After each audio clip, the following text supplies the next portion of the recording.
Muita gente falaria, oi, sumida, mas peraí, eu quero começar com os debates aqui. Que história é essa de que a Marina só aparece de 4 em 4 anos na eleição? Ela some mesmo ou a gente que não enxerga? Será que é vício em prestar atenção só no político que lacra, que polemiza? Qual a diferença entre ser do bom senso ali e ser omisso? Aparece na hashtag Papo de Segunda no GNT. Marina, eu te acompanho nas redes sociais, você é uma voz bastante ativa, uma voz política bastante ativa. Essa fama de sumida faz jus, Marina? Oi, Fábio. É bom a gente poder começar falando sobre essa história de sumida, né? Primeiro, primeiro porque essa é uma forma, no meu entendimento, autoritária de tentar invisibilizar aqueles que pensam diferente, que têm uma forma de pensar, de agir diferente. E é uma visão autoritária, com certeza, também. Por quê? Porque quando a gente tem campos políticos que têm muita força gravitacional, e o Brasil tem uma cultura de polarização muito forte na política, mas hoje a gente vive, inclusive, as micropolarizações, os grupos eles se comportam da seguinte forma: se você não está em nenhum dos polos, é porque você não existe. E essa forma, no meu entendimento, ela elimina o sujeito político que tem uma forma de se colocar diferente. E é por isso que essa história de sumida acontece muito. Por outro lado, por que o sumida é usado contra Marina Silva? Porque talvez seja mais fácil decretar que uma mulher de origem humilde, uma mulher preta, uma mulher que tem causas que são consideradas, às vezes, causas impossíveis, sumiu. Por quê? Se você não concorda com aquilo que eu digo, se você não faz exatamente como eu quero, na forma, no conteúdo e no processo, então você não existe. Eu decreto que você sumiu. Eu acho que tem aí uma série de questões que estão envoltas nessa história de Marina sumida, mas eu estou presente o tempo todo, debatendo nas redes sociais, dando entrevistas, escrevendo artigos dentro e fora do Brasil, participando de lives para tudo quanto é canto, principalmente agora na pandemia. É um conjunto de atividades, obviamente que não dizendo aquilo que alguns senhores gostariam que eu dissesse. Eu digo exatamente aquilo que penso e aquilo que acredito. Já vi você dizendo que faz política de contribuição e não política de lacração. Fala um pouco dessa diferença e elas são excludentes, Marina? Ô, Fábio, eu acho que a questão dessa comparação, né, que eu fiz de lacração e de contribuição ou de proposição, é que a lacração está muito mais envolvida com a ideia de quem não quer discutir proposta, de quem não quer discutir projeto, e ela é usada exatamente para disfarçar aquele conteúdo necessário que precisa estar presente na política. Eu faço a escolha de fazer o debate em torno de ideias, em torno de projetos, de entrar no mérito das questões, e nem sempre dá para você, né, fazer uma lacração ou lacrar quando você escolhe o conteúdo em lugar de simplesmente você querer aparecer ou coisa semelhante. Agora, eu fiquei pensando, depois que, né, eu falei essa ideia, né, de que a lacração de hoje, na verdade, é aquilo que os políticos de gerações anteriores chamavam de sacada, os políticos das grandes sacadas. Né? O Tancredo Neves era um homem de grandes sacadas, o Antônio Carlos Magalhães tinha grandes sacadas. Agora, hoje você tem sacação, que é para destruir biografias, para você também, né, fazer aí a política do cancelamento com as pessoas. E política fica muito difícil você eliminar o oponente e querer cancelar aqueles que pensam diferente de você. Por isso que eu vou pelo caminho do conteúdo. Às vezes não dá muitos likes, mas como diz o Gilberto Gil, o povo sabe o que quer, mas também quer o que não sabe. Eu adorei o que a Marina falou, assim, principalmente sobre essa coisa dos grandes políticos históricos, né, que tinham um carisma gigantesco, sacações tiradas e tal, mas eles tinham competência, né? Eles tinham, seja lá o que for, seja lá da direita ou da esquerda, eles tinham ali um plano e eles usavam ali o trabalho deles para chegar nesse plano.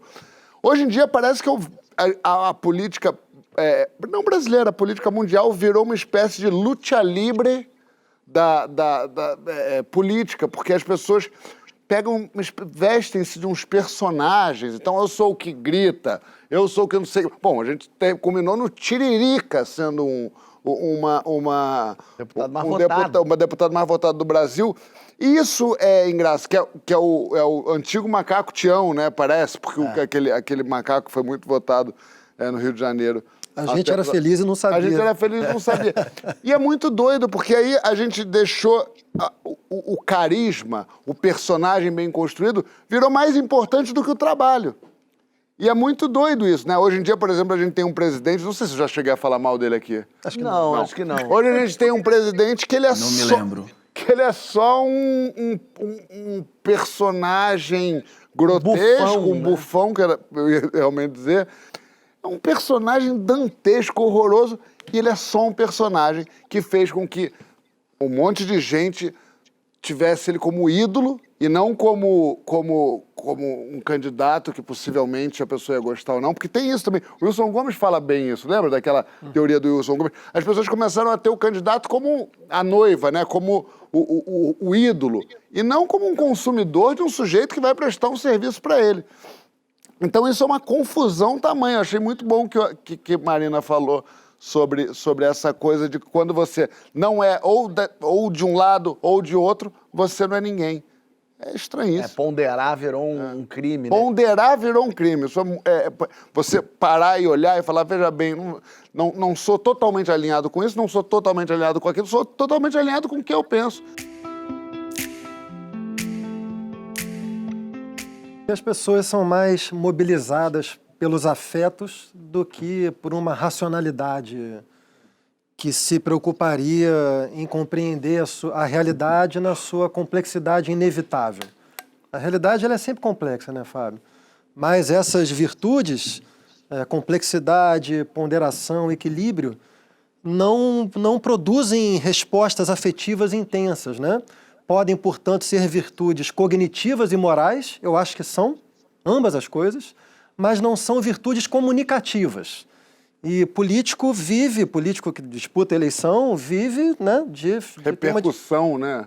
Da sua dimensão comunicativa. Você pode ver, não há líder de massas ponderado. Eu teria dificuldade, assim. Tenta pensar nos grandes líderes de massas do século XX. Quem é que vai vir na sua cabeça imediatamente? São umas figuras histriônicas, assim, que estão sempre propondo às pessoas uma leitura da realidade que opera com bandido e mocinho, opera com simplificações radicais, oferece soluções fáceis para problemas também aparentemente simples, né? Tipo, acabar com a corrupção. Isso. Acabar com a violência. Acabar com tudo isso que tá aí. Acabar com tudo isso que tá aí. Eu sei Vou fazer uma nova política, e etc e tal. Então, isso, eu queria só terminar. É importante dizer, eu concordo com a Marina. Assim, eu acho que o suposto desaparecimento da Marina é o que a gente costuma chamar de profecia autocumprida, que é você diz alguma coisa, mas, na verdade, é o fato de você dizer que torna a coisa real. Então, a cada vez que alguém fala que a Marina está sumida, na verdade, tem uma intenção de provocar a invisibilidade dela. Eu, particularmente, Marina, acho que as questões de gênero, raça, religião atravessam esse processo, mas, para mim, é, sobretudo, um processo de característica eleitoral. Acho que houve uma campanha, como ela deu a entender, foi travada uma campanha eleitoral contra ela, e para mim, esse foi o fator decisivo desse suposto desaparecimento. Felizmente, ela está aqui, conversando conosco. Vocês estão me vendo, né? Isso. Bem, mas eu acho que tem a ver isso, sim, com a campanha, a violência que foi feita, mas até a campanha, né? Por que foi uma mulher a escolhida a ser desconstruída eleitoralmente?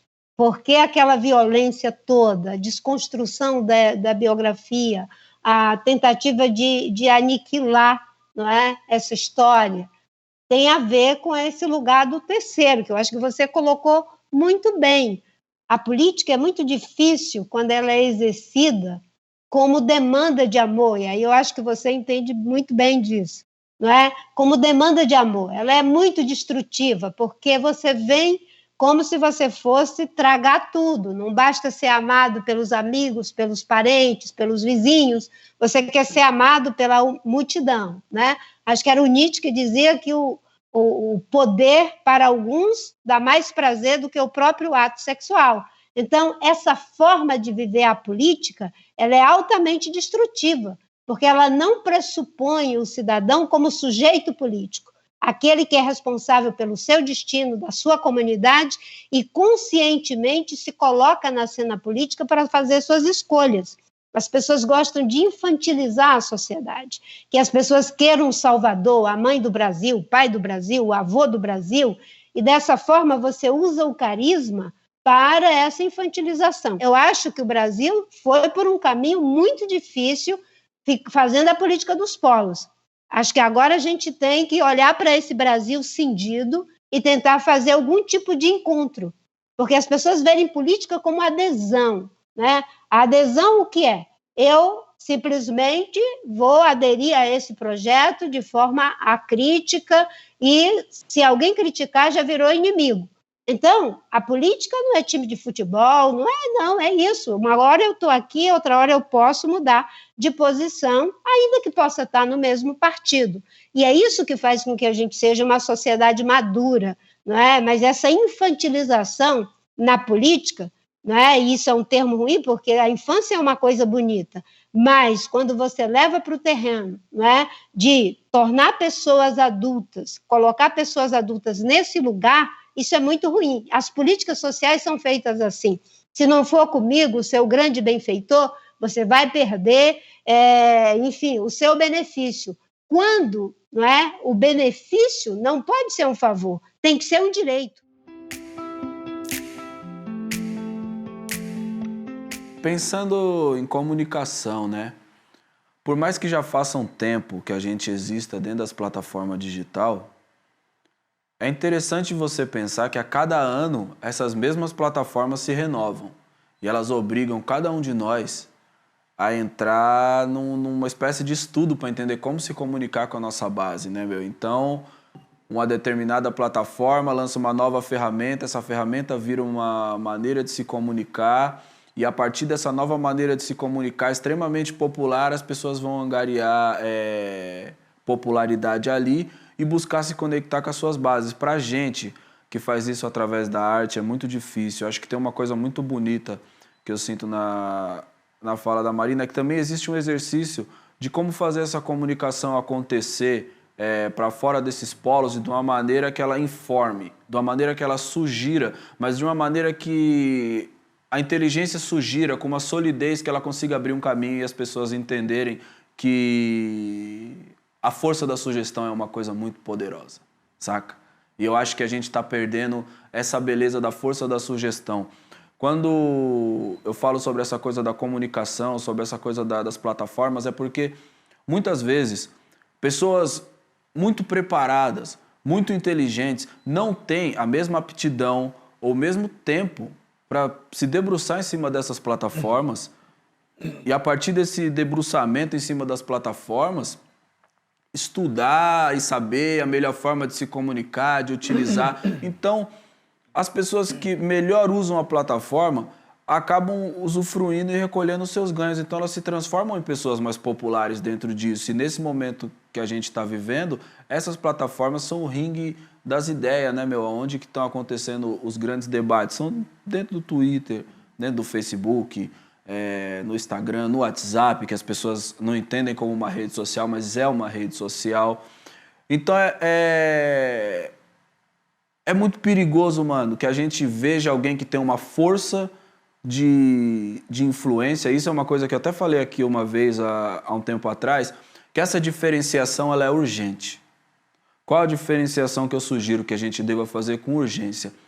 Pessoas que conseguem angariar atenção e têm uma força de influência de pessoas que realmente se preocupam com a resolução de algum problema que a sociedade tem, sabe? Se a gente não souber fazer essa diferenciação, a gente vai perder transformadores essenciais e vai ficar refém de círculos de influência que giram em torno de um mesmo tema sem necessariamente tocar nele, sabe? Porque girar em torno de um tema dentro dessas plataformas pode fazer com que essas pessoas capitalizem e potencializem as suas páginas sem necessariamente estar preocupado em alterar aquela realidade. Então, valorizar novamente a força da sugestão, se livrar dessa enxurrada de likes e entender que a gente não pode, como a Marina disse, ser refém dessa coisa do carisma, da frase de efeito somente. Não, a gente precisa sentar e conversar tranquilamente sobre caminhos. As conversas, né,